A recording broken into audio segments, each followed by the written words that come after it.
In the late stages of cancer, I lay alone in my hospital bed waiting to die. The man I had loved for 10 years called me and said, "Lily can't handle this online attack. Nancy, help her out. You're helping me too." His words, though pleading, pierced my heart like a sharp knife. I did my best to stay calm and said, "Come see me once, and I'll agree." But I never got to see him. I died on the island on a night when the fireworks were the most beautiful, and then I was reborn. By the time the third hospital confirmed the diagnosis, I wasn't as panicked as I was the first time. I even calmly accompanied Kay to an awards ceremony on a beach cruise. I went to the deck to get some air and saw Lily in a dazzling red dress, looking stunning under the lights like a blooming rose. That dress was the one I always wanted. I even showed it to Kay, saying I'd buy it one day. I guess I was used to being poor. When I finally could afford it, I didn't have the heart to buy it. Lily pointed at her dress and smiled at me. "Nice, right? Kay bought it." I struggled to keep my smile. She stepped closer and whispered, "Nancy, thanks for raising Kay so well for me." Her words broke my heart. I didn't know what to say or in what capacity I should speak. What was I to Kay? He never defined our relationship, always keeping it somewhere between friends and something more. Thinking back, it was so pathetic. My feelings and timid hopes seemed absurd. I answered calmly, not wanting to engage more.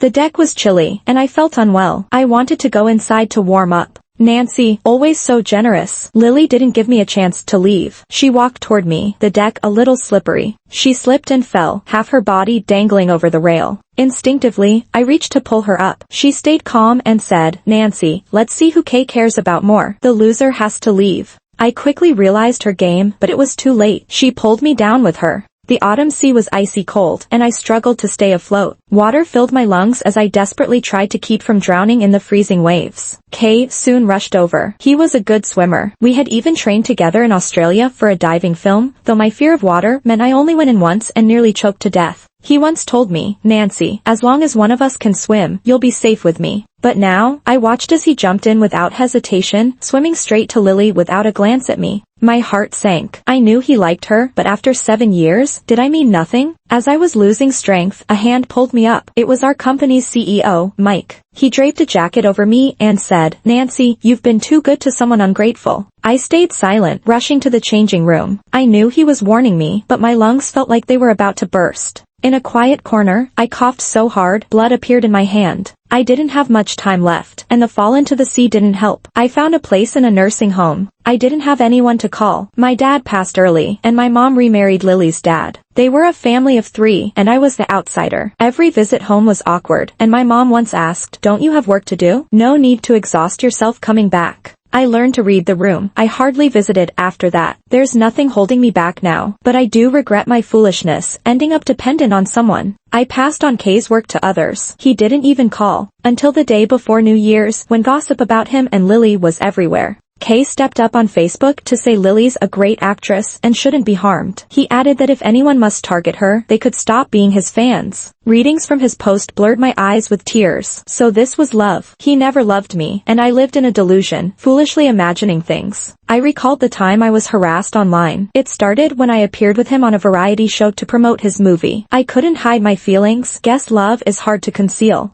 The internet exploded with posts analyzing that my gaze wasn't innocent. If it wasn't love, what was? This enraged his fans, and my personal info got exposed. They hurled all sorts of insults, questioning my intentions as his manager and even my name. For the first time, I faced boundless abuse, all because of a look. Kay said nothing to defend me, only advising me not to mind the online fuss, that it would pass. Eventually, our company intervened. They're well respected. After all, they launched Kay with just one web series. His career fans backed off, not wanting to cross the company, and the hassle died down. Ridiculous that I thought he might not know I liked him. Perhaps I should focus on work. I lay in bed and soon got a call from Kay, his voice pleading, "Nancy, help Lily, help me. She can't take this trolling." A short plea, yet it sickened me, disgusted me. It's impossible he didn't know I loved him. Impossible, right? Now he turns to me when there's trouble. Why should I help? I actually started recording the call as soon as he reached out. I tried hard to stay calm and said, "Meet me once, and I'll agree to it." In the end, I never saw him. Fireworks bloomed gloriously outside the window, seemingly lively, but I felt trapped. I sent that voice memo to Mike, along with some of the hints and pleas Kay had made in the past, like when he said, "Nancy, this project is really important to me. Nancy, you really matter to me." Kay really valued his reputation, and my death would be his biggest blemish. There were already rumors online speculating about our relationship, but I'd never said a bad word about him, all for this moment. I gave Mike this info without spelling it out. He knew exactly what to do. After I'm gone, all this would hang over Kay like a sword. I wanted him to worry day and night, watching as he fell from grace. Yes, I regret it. I regret giving him my heart only to have my feelings trampled. He should pay for it. Only I don't have much time left. If I did, I'd pull him off his pedestal myself. My phone screen showed Mike's notifications asking where I was. Before I could reply, my mom called. She asked, "Nancy, you're busy this year too, right? No need to come home for New Year's. I understand." "Mom, I want some spare ribs." Lily's voice came through from the background. Lying in bed, I thought I was all out of tears, but still, one slipped out, trickling down to my earlobe, annoyingly cold. "Don't be afraid. I won't come looking for you again. Ever. Don't be scared. I really won't be back," I said with all my strength, then hung up the phone. I was so exhausted, numb from the pain, too tired to even move, as darkness closed in. When I opened my eyes again, I realized that I'd been given another chance by fate. In a daze, I unlocked my phone. It was the phone from 5 years ago, and it was New Year's Eve, December 31st, 2017. Kay was supposed to be with me for New Year's today. We used to celebrate it together each year. We'd sit on the rooftop watching fireworks, with a beer in hand, toasting to each other. "Here's to another year together. Thanks for being here with me." Amid the fireworks, the flirtation blossomed and faded. Kay draped his jacket over me, telling me to go to bed early. The way he looked at me was so tender that it was hard not to misread it. That was the year he started working with Lily. On New Year's Eve, he told me he had a film shoot, a very critical one that required night shifts. I even made soup for him. Later, I found out he was at a concert with Lily. I confronted him with photos. "Nancy, why can't I go to a concert with her? Can't I like her?" He caught me off guard, because we were only ever ambiguous, never official. I had no right to question him. From that year on, we never spent New Year's together. He was always too busy, and I was always helping with his work at different parties, exchanging drinks for movie contracts. He never asked, just recommended Lily to directors. He told me not to get emotional, to act professionally. He had no idea how much effort and energy I put into meeting those directors. No, he knew. He just only saw Lily. Lily was always the brilliant rose, and I was just a weed. People only see the roses, who notices the weeds? Since their first collaboration, they never stopped working together, with at least one project every year. I watched them become the ultimate couple pairing. Even on variety shows, they'd be booked together, and I handled all the logistics. Kay told me it was just work. Just work? He had better options, but he always chose her as a first pick. His fondness for Lily was as blatant as my feelings for him. Their fans were even more numerous than many second-tier stars. Every time they teamed up, they did well, and they grew closer. He noticed her skin issues and recommended skincare products and beauticians. Kay's skin wasn't great back then. I'd scout out tons of skincare items from various places to try on myself first. Once, I had an allergic reaction and my face broke out. He gently applied the cream and I reassured him, "It's fine. I'll try more. Your skin will get better. You'll be the most handsome actor."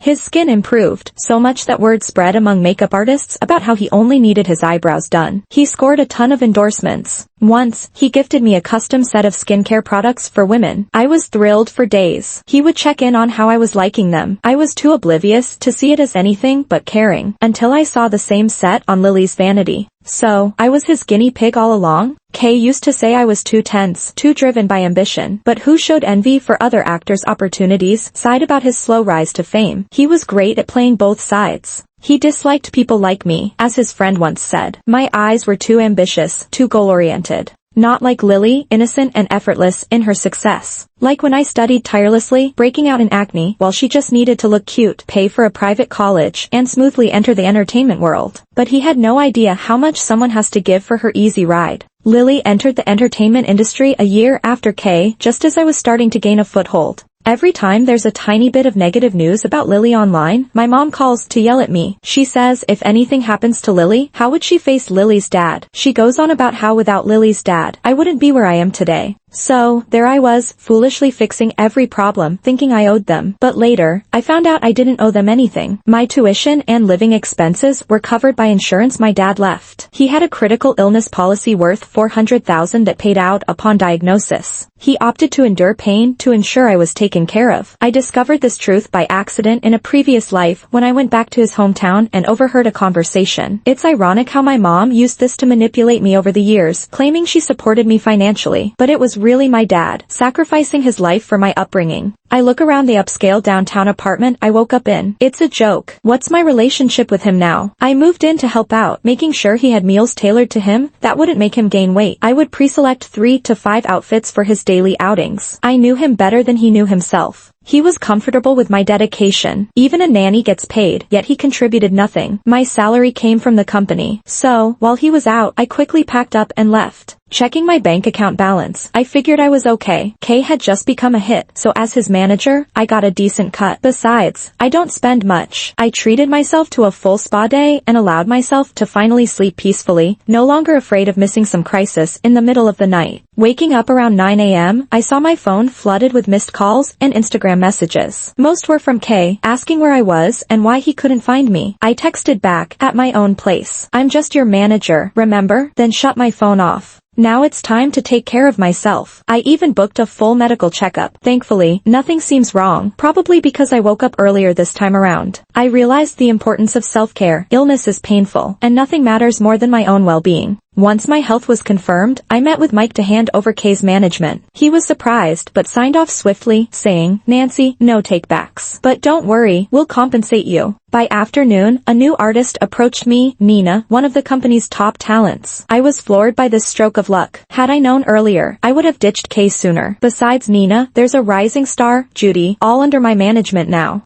Before I could bask in the joy, Kay intercepted me outside. His brow was furrowed, his soulful eyes accusing me of betrayal as usual. So typical of him, trying to take the upper hand. I told him to step aside, but he stubbornly blocked my way. "Why, Nancy, did I upset you?" he finally asked. I shot back, "You still don't know?" He seemed bewildered, desperately searching for an answer. "Kay, you put yourself out there, don't blame me for being straightforward." I sized him up and pointed out, "You're just not worth it. How can you compare with Nina or Judy?" I'd always protected his ego, but now I aimed to destroy it. I knew exactly what cut deep for him. "Nancy, you care about those things?" he said, hurt, disbelief all over his face. "What should I care about then?" I taunted, lifting his chin. "Do you have anything else worthwhile?" I misjudged the person. He slapped my hand away and stormed off. "Sam," I called out, "return the name." Just hearing Kay, it makes me sick. Back when he first started, we fought hard for a role. He shed 30 pounds, risking his mental health. But the director changed their mind, saying they needed someone less thin for certain scenes. We were toyed with by someone wielding power.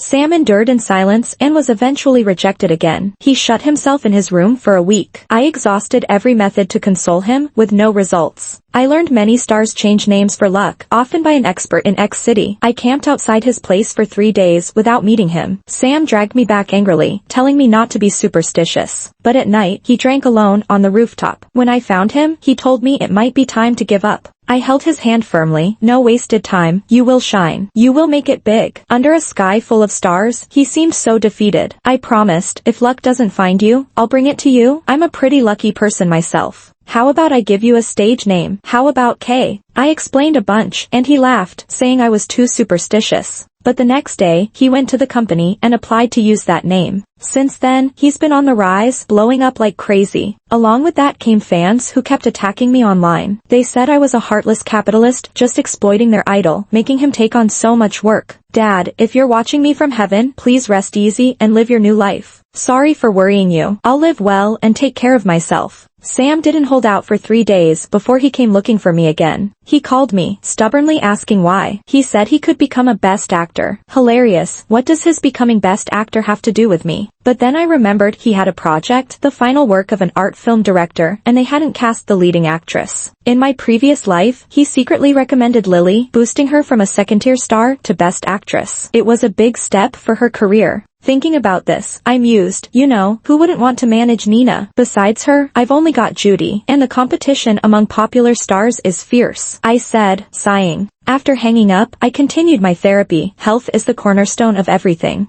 Soon after, Sam brought me Judy's contract. I remembered in the last life, I gave him my all, but he always chose Lily. Now, with just a little playing hard to get, he immediately turned to me. Of course, I happily accepted the contract he brought, telling him to wait for news. When the movie wrapped, he asked when he could rejoin me as his manager. I smiled mildly and replied, when did I ever say I'd manage you again? Isn't this your compensation for the hard work I've done for you? Manager, my foot, he wants a 24H personal assistant. Not happening. When I got him to arrange the contract, I anticipated this. Isn't this his usual tactic anyway? Say nothing. Always leave room for maneuver. Whatever you think, I'm not responsible. It's time he tasted his own medicine. Judy, on the other hand, is sweet. She takes me along with her on beauty and wellness journeys. Managing her for just a few months feels like I could live another decade. The movie, as expected, was a hit shortly after release, propelling Judy to new heights. That evening, Mike brought good wine to my place. Looking at the full fridge, I said, Judy got all that. I can't cook. Let's eat out. I can't believe I used to cook for an ungrateful person daily. Now, I'm done cooking for guys. Unless the big boss pays. Then he walked past me, into the kitchen, saying, no worries, I'll cook.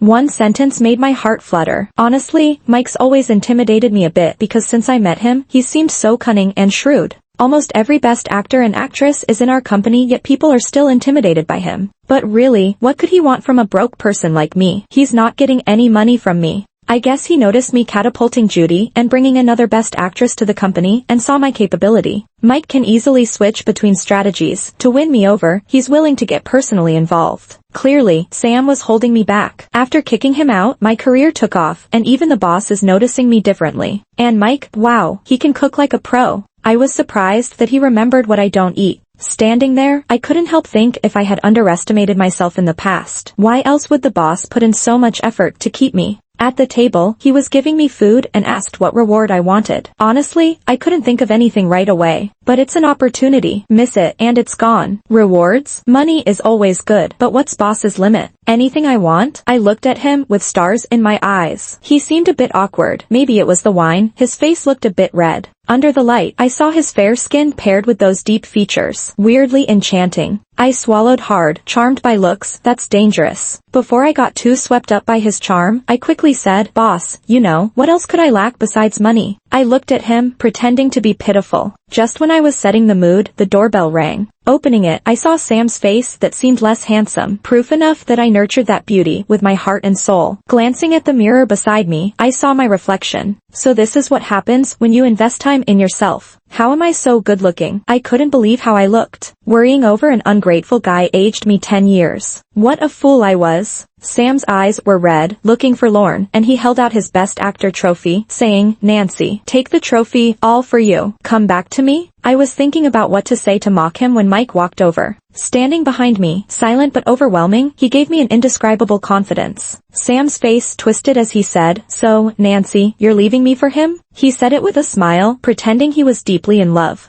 Leaving you? I was just your manager, right? Besides that, did we ever have any other relationship? I used his own words against him. Watching his hurt and bewildered eyes, I took Mike's hand and said, what makes you think you can compare to Mike? Sam looked at me, furious. I just had to humiliate him. I couldn't bear being played like that. He fled under our pressure. Closing the door, I realized I was still holding the boss's hand. As I was about to let go, Mike pushed me against the wall and forced me to look into his eyes, saying, Nancy, use me and toss me aside, huh? For the first time, I saw such clear defiance in Mike's eyes. My courage faltered. Mike, sorry. I've lived 2 lives, and yet I got scared like that. It's all right, I allow you to use me. Willingly, he added with a deep, magnetic voice. It got to me. Mike's breath on my ear, he softly called my name, Nancy. What do you think of me? His hand hadn't left my waist. I wasn't sure how to respond, stuttering, you're dashing, a pure gentleman. How could ordinary folks dare covet you? I want you to covet me. We finished dinner not knowing what it tasted like, but Mike didn't press on too much. He said he would give me time to think. That night, I ended up getting his personal profile along with a SWOT analysis. If I hadn't stopped him in time, he probably would have sent me a PowerPoint presentation about his strengths and why choosing him was a good move. But this guy is a real boss, no doubt about it. Along with that pile of documents, he threw in a 7-figure bonus for me. He just said that he thought I'd been working too hard over the past few years and deserved a break, and that he wanted me to think about him without distractions. Me, the price of being distraction-free seems pretty tempting. Maybe it was that I never had to deal with Lily again in this life, or maybe I snagged a role in the biggest blockbuster yet. Her reputation went downhill. There was even a hashtag online saying, "Lily, get out of the entertainment industry." My mom was super worried, kept calling me like crazy for the first time ever, insisting I come home for dinner. I knew it would be a trap, but for once, I felt like standing up for myself.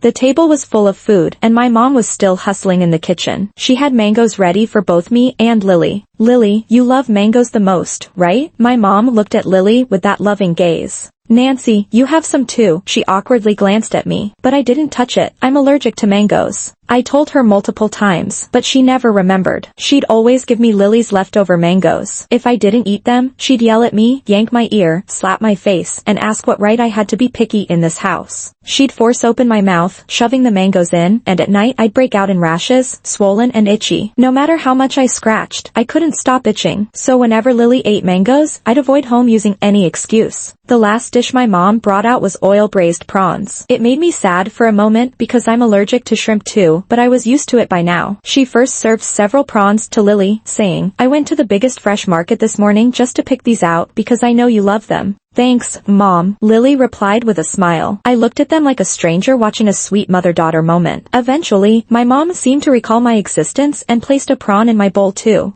I put down my chopsticks, propping my head as I watched their lovely family scene unfold. Finally, my mom couldn't hold back. "Nancy, aren't you close with that Mike guy? Help Lily out. How can you just let your sister get so attacked?" she said, sounding angry. Attacked? Lily got criticized mainly for stirring up fake relationships, and she totally did that. I smiled and calmly asked my mom, "Why should I? If not for your uncle, do you really think you'd be where you are now?" She kept up with her usual narrative. Did I really use my uncle's money? "Nancy, what are you talking about? Aren't you afraid my dad will come for you all one day?" I stared into my mom's eyes. "I gave birth to you, and this is how you talk to me?" She screamed at me, ashamed and enraged. "Apologize," I said calmly. "What did you say?" "Nancy, who are you asking to apologize?" My mom was about to throw a bowl at me. "You wouldn't dare." I glared at her, not backing down. "Nancy, do you think this is the place to throw a tantrum?" The bowl didn't hit me. She hurled it to the ground instead. "Apologize. Apologize to me. I want you to say sorry." My whole body shook and tears streamed down, particularly towards my soft spots. I felt pitiful just like a worm, to be so spineless. Clenching my palms, I tried to steady my voice, threatening her, "Otherwise, I'll expose everything." Believe me, what Lily's facing now is just an appetizer. "Nancy, you wouldn't dare. You wouldn't," my mom said as she got up to move towards me. I stood up and kicked the table over. "Wouldn't I? What can't I dare to do? Go ahead and try me." All three stood, silent, staring, especially my mom, glaring at me as if I was her sworn enemy. "Apologize. Don't know how? Isn't this what you've made me do all my life? Whether it was my fault or not, wasn't it always me apologizing?" I questioned her, one word at a time. "Nancy, have you gone mad today?" Her tone finally softened, obviously lacking confidence. "Did I really spend half of Dad's money? What makes you think you can hoard the money he risked his life for? What kind of person are you?" "Nancy, back then, you were young. I just didn't want you to be upset," my mom tried to explain, reaching for my hand. One look from me made her retreat. "Aren't you scared my dad will come for you all one day?" "Apologize. All of you owe me an apology. You should know, Mike and I are together. He's been proposing lately. I could make sure everyone knows your family's dirty secrets." I sat back down, crossed my legs, and spoke confidently. "Thanks to Mike discreetly stirring things up online, I'm bluffing with his influence." "A proposal? Someone at Mike's level isn't proposing so easily. But they don't know that. Today, I'm making them apologize." "Nancy, I'm your mother." My mom was almost in tears when she said this. "You remember you're my mom? I thought Lily was your only child." I looked up at her with utmost sarcasm. She stared at me in such a way that made me feel deeply irritated, like I wanted to destroy everything they held dear. I got up, ready to leave. My mom rushed over, grabbing hold of me. "Where are you going? What are you planning? You wretched brat." Her words made me tremble with anger, but I just pried her fingers off one by one. I'm sorry.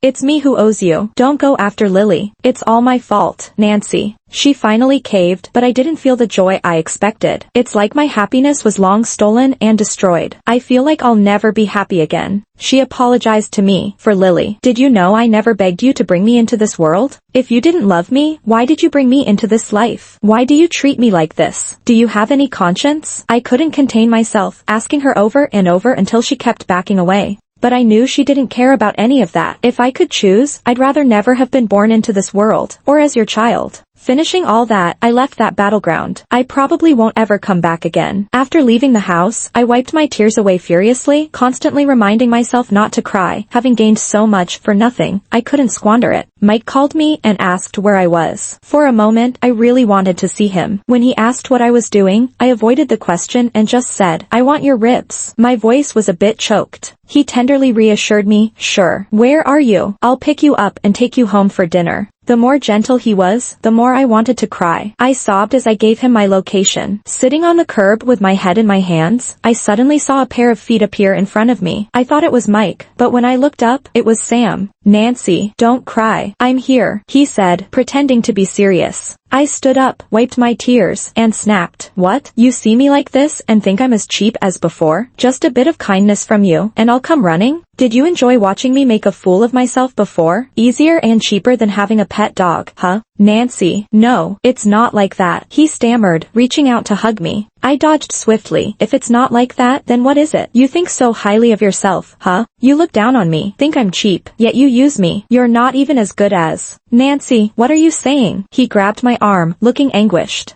I yanked away, slapped him, and said, "If you follow me again, it'll be more than just a slap." Right after, Mike arrived, and I composed myself before saying, "My boyfriend is here to pick me up. Get a clue." I walked to Mike as he opened the car door for me. He didn't ask about what happened. He just drove, saying softly, "Nancy, should we go buy ribs and make them for you?" Like a robot, I let him lead me to buy groceries, then we went back to my cozy little place. He cooked in the kitchen while I lay in the rocking chair, swaying to my favorite music. The smell of the food wafted out, calming my restless and tired heart. For a moment, I felt like time could just stop right here. He soon brought out the food, serving me while narrating his day's funny events, making the boring stories unexpectedly hilarious. He wiped my mouth and said seriously, "Next time, tell me right away." After dinner, I sat in the living room drinking tea, watching him wash dishes under the warm orange light. Without realizing it, I walked closer, hugged him from behind, buried my head in his back. He smelled pleasantly like ink. "Nancy," his body stiffened a bit. "Mike, I think I kinda like you," I murmured against his back. He turned, holding me, delight twinkling in his eyes. Those eyes, usually calm like deep water, now rippled, irresistibly drawing me in. And just like that, I looked up and kissed him.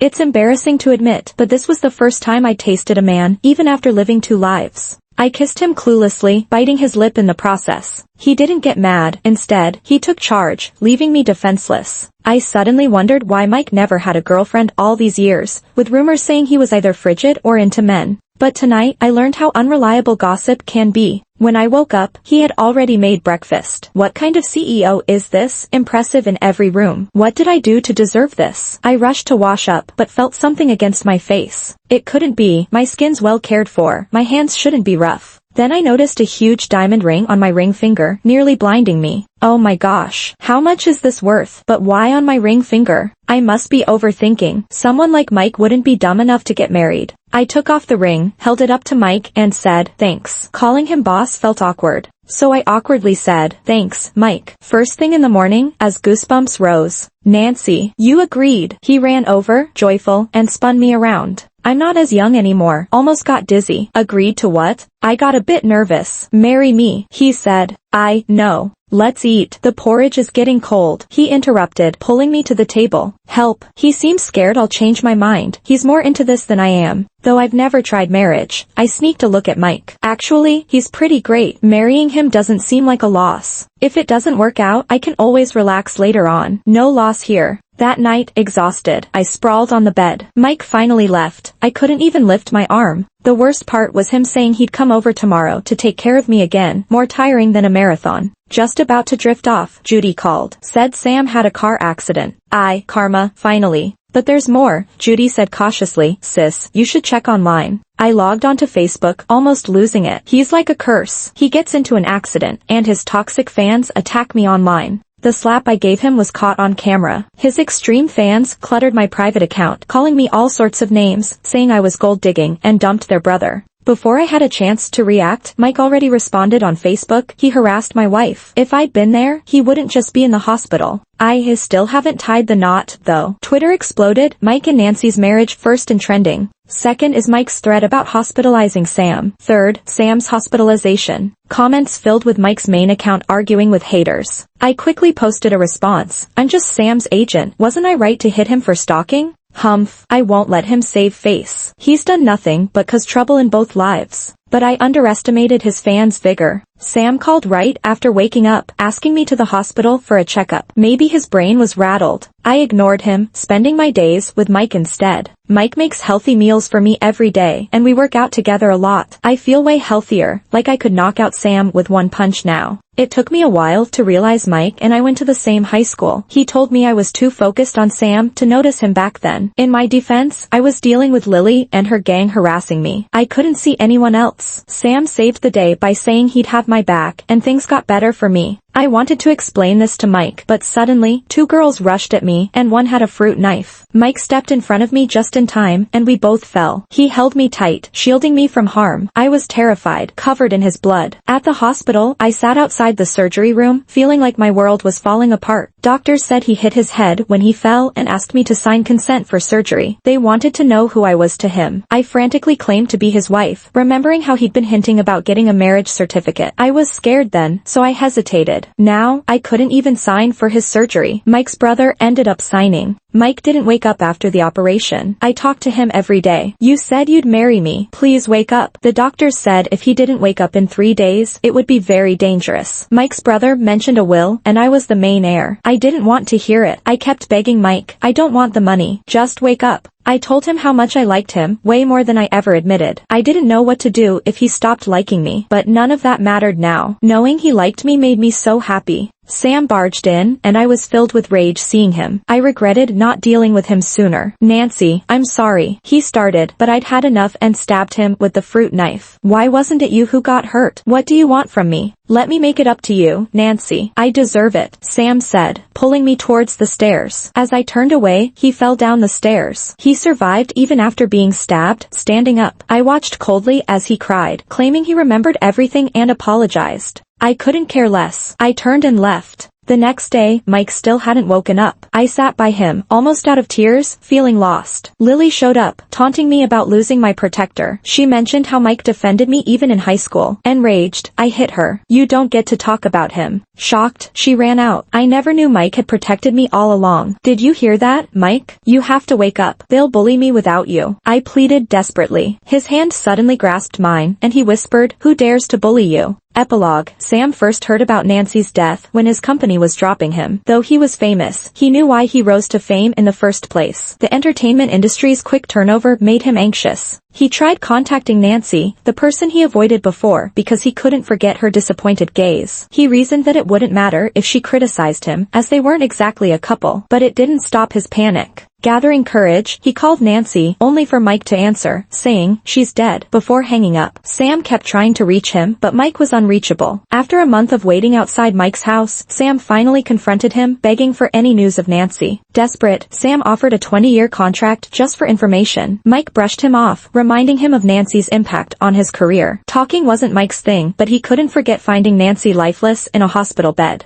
It frustrated him more that she still wanted to trade favors at the end. Nancy didn't realize Mike would have done anything for her if she'd just asked. He completely destroyed Sam with the wildest methods without caring about the cost. At that time, every time Sam opened a social app, there were all kinds of insults. Nancy's death darkened the feathers he'd carefully nurtured over the years. His new agent urged him to cooperate with their PR efforts, but he couldn't keep his composure on camera anymore. He numbly said, they're all right. It was me who wanted success and fame. I used her. She gave me the ultimate payback. I didn't even get to see her one last time. He thought of that last call, blew all his money in the entertainment industry, and went to an island. But Mike had wiped all traces of information here. He sat at their meeting spot, and the sea breeze was relentless. Suddenly, the world felt so cold. All the power and fame he desired so much no longer seemed appealing. He kept calling her name, Nancy. Nancy, come out, come out. He spent 3 days and nights there, finding no trace of Nancy. But Mike finally showed up. He begged him again, throwing away his dignity. But Mike just kicked him to the ground and, choking back some emotion, said, "I don't want anything. No fame, no wealth. Can't I just know where she's buried? Just tell me that, and you can do whatever you want with me." Mike sneered, "Without blind Nancy, do you even have wealth? Fame?" He crushed his dignity bit by bit. Sam stayed on the island, watching the sunrise and sunset, cutting ties with everyone. Lily tried to reach out to him, and he just mocked her. "Didn't you always want to win? You've won, so why come after me now? Remember, everything was your choice. Did I force you? You loved her so much. Why don't you go join her?" Lily, already angry at Sam's avoidance, couldn't hold back her retort. After a night, she felt guilty. Sam was her last key to turning things around. So she bit back her pride, went to see him, and found him lying in bed with a smile. She was instinctively chilled to the bone. "Sam, Sam," she called. As she slowly approached and touched him, he was already stiff. When others found her, she was delirious, shouting, "It wasn't me. It was his choice. Nancy, don't haunt me. Nancy, let me go. Nancy, I'm sorry. I'm sorry. I didn't mean it. Please let me go." She was convinced Nancy took Sam away because she'd heard that those who suffered greatly in life become vengeful spirits in death. Nancy's mom came to care for her, and she frantically grabbed her, saying, "Nancy, take your mom with you. Nancy, it was her fault your life was so miserable. She didn't even love her own kid, and that's why you suffered. Nancy, don't haunt me. Your mom was only nice to me to please my dad. Go find her." Nancy's mom, usually cold and aloof, was caught off guard for the first time. She cried, holding back, "Nancy, how could you be so heartless? I'm your mom. Why didn't you tell me?" She kept asking, but nobody could answer her. Lily's dad heard and lashed out. Nancy was a jinx. "She's dead, but she still ruined Lily like this." That comment set her off. She lunged, hitting the man she'd cared for over a decade, crying and cursing, "Are you even human? Do you fear no karma? Are you a beast?" Usually, she was sweet and understanding.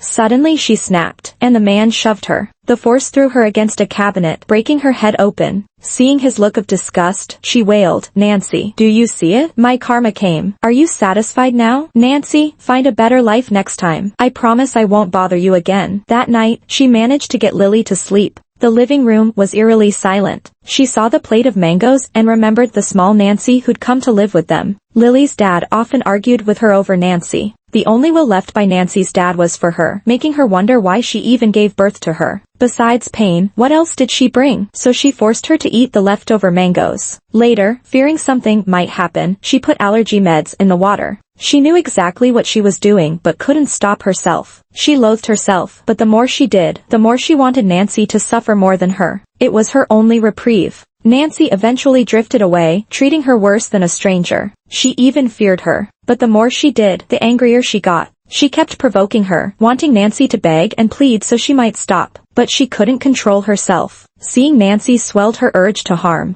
Only when Nancy was truly gone did she seem to wake from a dream. She realized what she'd done. She grabbed the mangoes, stuffing them into her mouth. She'd always been allergic, and after a few bites, her skin itched. There was a whole box in the kitchen. She brought them out. Before, to win Lily over, she'd peel them with gloves. Now, she shoveled them in one by one, crying as she ate, "Nancy, Mom's avenged you." By the time she'd eaten most of the box, her throat felt swollen, and breathing became difficult. Crawling, she made her way to Nancy's old tiny room. All the blankets she used are still there. He always kept them for her, but would say those cruel things to her. She felt she must be crazy. Lying on her bed, she could vaguely see Nancy when she first arrived, timid and afraid to look people in the eye. She reached out her hand and said, "Nancy, don't be scared. Mama will take care of you." When Sam woke up, he was first in disbelief, then overwhelmed with sobs. He actually got another chance. He thought he had to treat her well this time. He remembered her health and kept calling her, wanting her to get a physical. She came back so early this time. She wouldn't end up the same way as last time. But she had already blocked him. When she saw him, her expression was one of utter disgust. He had started to guess what had happened, but couldn't admit it. He couldn't believe fate would give him a do-over, yet his Nancy would turn out this way. As he slowly realized she ignored online gossip just to sleep in peace, he still lied to himself. He thought she must be taking care of her body now, and that was a good thing. But as she and Mike got closer, he confronted her. She simply snapped at him, "That's none of your business. What's it got to do with you?" There was nothing between them to hold on to. What right did he have to question her? Yet, he had brought all of this on himself. Eventually, he faced the truth. He was certain she was reborn too, but fate mocked him, bringing him back too late without a chance to make things right. The time when she and Mike got hurt, his fear was extreme, rushing to the hospital. Instead, she asked why he wasn't the one who died.